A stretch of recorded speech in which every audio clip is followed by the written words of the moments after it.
नमस्कार मित्रांनो, आजच्या नवीन व्हिडिओमध्ये आपल्या सगळ्यांचे मनापासून स्वागत आहे। आज आपण आलो आहोत आपल्या लाडक्या तळकोकणात म्हणजेच माझ्या गावात आवळेगावला, सिंधुदुर्ग जिल्ह्यामधील कुडाळमध्ये। आणि आज आपण बनवणार आहोत कोकणातली एक भन्नाट चविष्ट आणि पारंपरिक डिश, ती म्हणजे आंब्याचा रायता।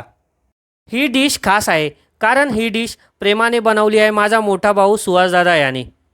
सर्वप्रथम रायवळी आंबे एका टोपामध्ये 10 ते 15 मिनिटं उकळून घेतल्यानंतर आपण फोडणीसाठी लाल तिखट, सैंधव मीठ, मोहरी, लसूण, जिरं, कढीपत्ता, हळद आणि गूळ घेतले। आंबे छान उकळून झाल्यावर थोडे थंड होऊ दिले। मग त्याची साल काढून गर आणि रस वेगळा केला। त्यानंतर एका टोपामध्ये तेल घेऊन फोडणीची तयारी सुरू केली। सुहासदादाने अतिशय सुंदररित्या फोडणीचे एक एक जिन्नस गरम तेलामध्ये टाकण्यास सुरुवात केली। झणझणीत फोडणीचा तडका, एक एक मसाला टाकताच असा खमंग आवाज आणि सुगंध आला की भूक अजूनच वाढली। मित्रांनो, फोडणीसाठी लागणारे मसाले व इतर जिन्नस यांची संपूर्ण लिस्ट मी डिस्क्रिप्शन बॉक्समध्ये लिहिणार आहे।